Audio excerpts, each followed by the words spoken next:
different species interact with one another to survive. These interactions are necessary in acquiring basic nutrients. As for heterotrophs, whom cannot produce their own food, these interactions basically serve two roles, being the predator taking nutrients from a prey, or the source of nutrients. However, some interactions need not to harm both or one of the species.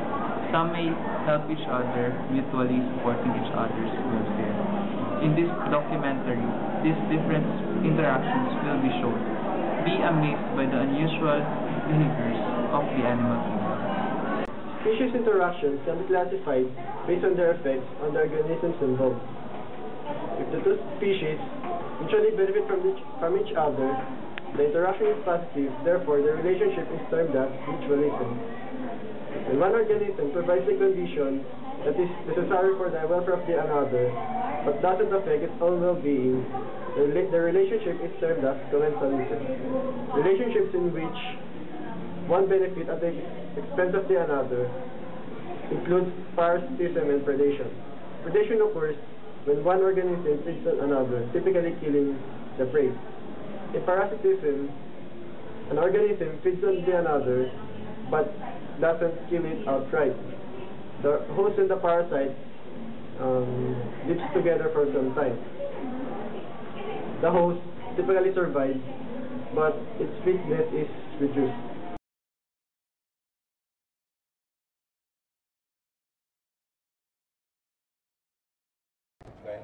So we have discussed mutualism. Mutualism is best exampled by the species of clownfishes and sea anemones. The sea anemones possess a stinging nematocyst that produce poison to any other fish that would come in contact with it. Clownfishes are known to swim around and live in sea anemones because they have developed a resistance to these nematocysts. The sea anemones benefit from the clownfishes in the sense that the clownfishes are able to chase away any other predators that would want to consume or harm the sea anemones. They also benefit from the debris the clownfishes bring in from the food that they eat. The clownfishes in part benefit from the sea anemones by gaining a home protected from predators because of the nematocysts that would harm those predators. The sea anemones aren't harmed and the clownfishes are also not harmed. Both benefit, thereby giving an example of mutualism. Other fishes find it hard to develop these relationships that are very symbiotic with other species. There is another example, aside from these fishes and these sea anemones.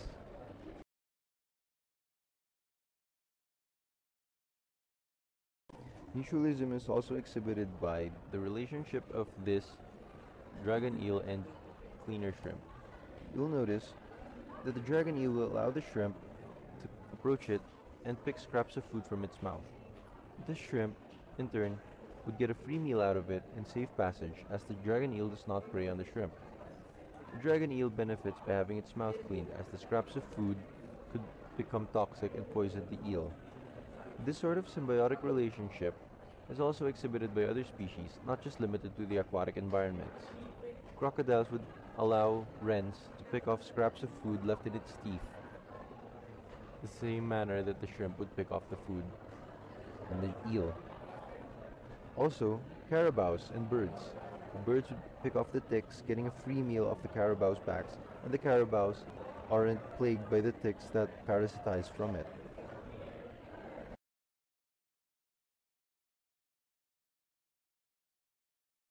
Not all relationships benefit both species, though. In some relationships, only one of the species benefit, while the others remain relatively neutral. This can be shown in the relationship between the remora fish and the shark. The remora fish catches a free ride on the shark by attaching itself using a disc on its mouth. The shark is unaware or is unharmed by what the remora does. The remora is able to feed off the scraps of food that come from what the shark eats. The debris that falls apart from each of the meals of the shark can be picked up easily by the remora fish. The remora doesn't exert effort at all in swimming because it just attaches itself on the shark, letting it do all the movement and transportation. It's not only the sharks that remoras are limited to catching rides on. Sometimes they attach themselves on turtles, other fish, or various other species of sharks aside from this nurse shark. Sometimes, though, one of the species is left neutral. It is harmed or various harmful effects affect it in different ways caused by the second species.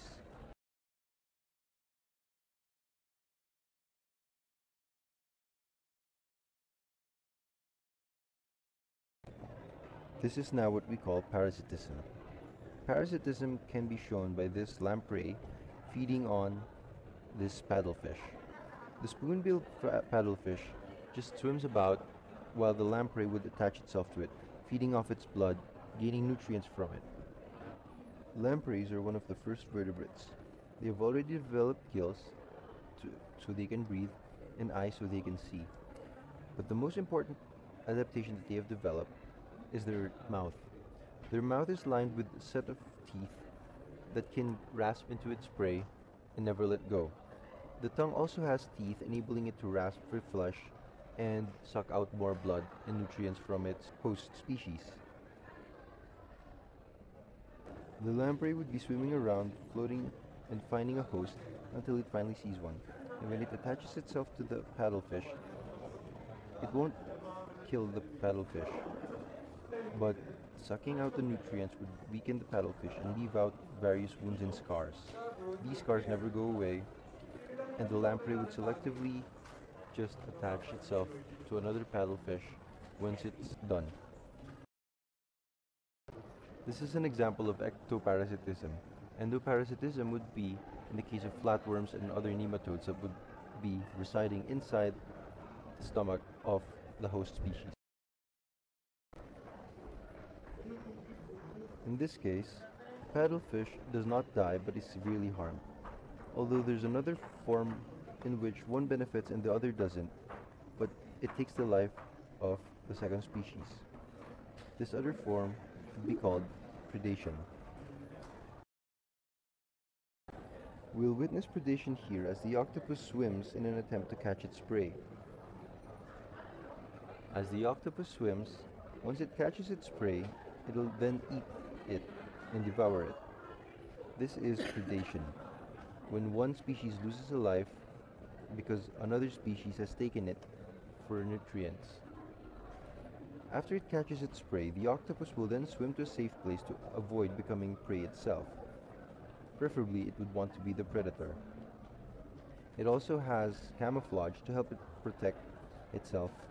So with predation, there comes the aspect of the food chain. The concept of the food chain is that one species may be prey to a second species, while that predator then becomes prey to a higher kind of species. So in the case of the fish and the octopus is the prey and the octopus is the predator. The octopus then would fall prey to something much larger than it, something maybe we're all familiar with, the great white shark. Sharks are known as one of the top predators in the ocean. Usually when they interact with someone or something, it ends up dead. The great white shark eats even people, though these are very rarely documented, or it rarely happens. The great white shark, even if it's known as a top predator, also interacts with other things on a neutral basis. Occasionally, when it's not feeding, it'll interact with fish, sometimes with the seals it swims with, but not being the apex predator, it also has a problem. The killer whales, or orcas, are the apex predator in the marine environment. This means that they have no known predators. Sharks often become prey to these killer whales. Killer whales, though, are mammals, unlike the sharks, which are fishes. The killer whales also interact with humans in certain ways, that they are sociable, friendly, well, of course, when not feeding. Killer whales also interact with rays, seals, and other creatures or fish that swim in its environment. The food chain and predation is one of the most popular species interactions in the animal world. Many eat and are eaten on a regular basis, Species interactions occur on different types of geographical locations. Here, we're going to show you an example of how a sea lion and a penguin would interact in a form of predation on different types of landscapes. These will be the Arctic tundra, the marine, coastal area, and on land. It belongs to a family of playful creatures, known for being cute, curious, and harmless. But one seal has a reputation for being ruthless. It dominates its frigid realm with unexpected ferocity. The leopard seal. It's the only seal that feeds primarily on warm-blooded prey.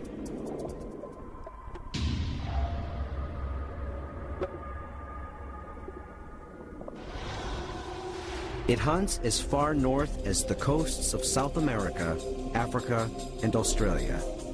But its true home is the waters of the Antarctic.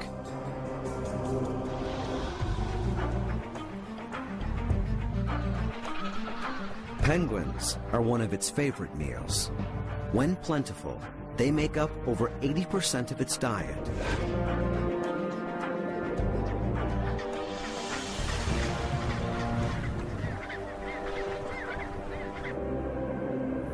The seal doesn't roam far for its meal. This lone hunter stays in a small area. Some track the same penguin colony, picking off an average of 5 birds a day.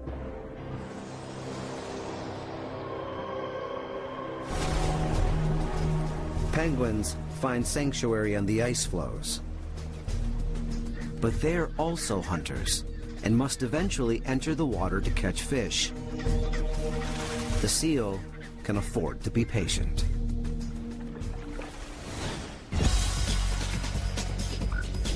The 1,000-pound seal is a faster and more powerful swimmer, pursuing the penguins up to 24 miles an hour. But penguins are more agile.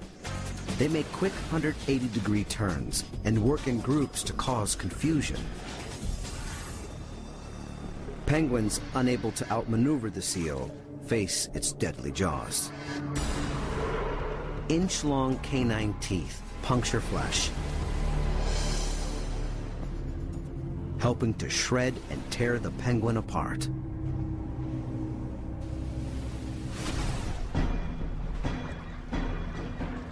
But a leopard seal isn't limited to hunting in the water.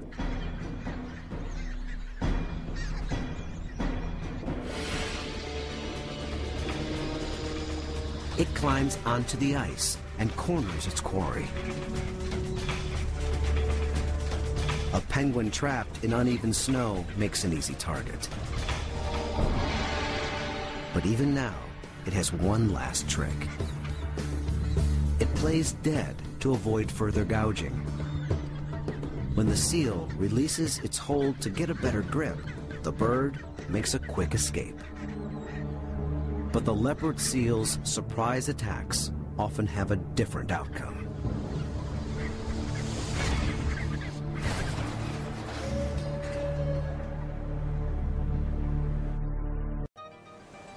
In the shallow waters off the coast of the Falkland Islands, a southern sea lion searches for his next meal. Just as a group of Gentoo penguins, fresh from the hunt themselves, are making their way back to their nests. Normally, southern sea lions prefer prey like fish and squid, similar to the Gentoos. But in these waters, the hunter becomes the hunted. The sea lion sets his sights on one unlucky bird. He follows in hot pursuit as the penguin flaps for shore. The penguin makes it, with the sea lion hot on his trail. Sea lions and bears share a common ancestor, which is evident as this fleet-footed pinniped gallops across land in pursuit of the penguin. A southern sea lion male, known as a bull, can grow to be over 8 feet long and weigh as much as 750 pounds. Though they usually hunt in the water, they are more than capable of pursuing prey on land, reaching speeds of up to 20 miles per hour. And while the penguin makes a valiant attempt to escape, it proves no match for the giant sea lion.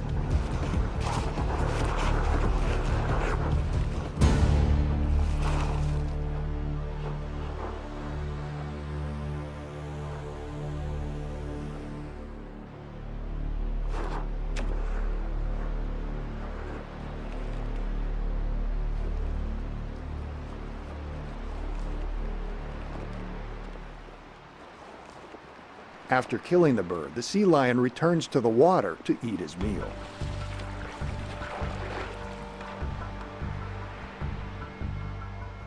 Giant petrels are scavenging seabirds known for their love of carrion and cast-offs. They show up in droves to take advantage of the sea lion's less than tidy table manners.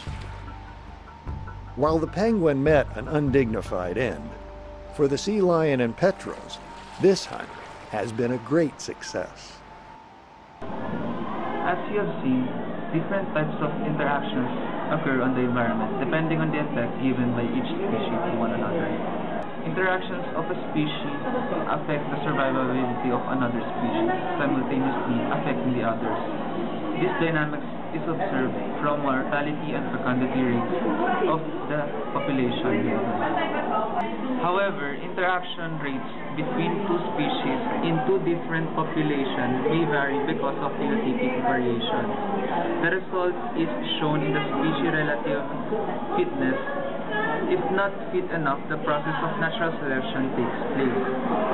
Mutual interactions reinforce the phenotypic variation of each species, while detrimental interactions cause the species to develop a phenotype to lessen the intensity of the effect of such interactions.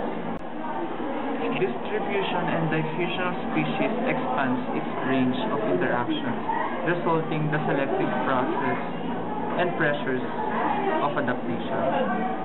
Physical and chemical needs, including food, is called the ecological niche of the species. Niche which is not claimed through interactions is called the fundamental niche.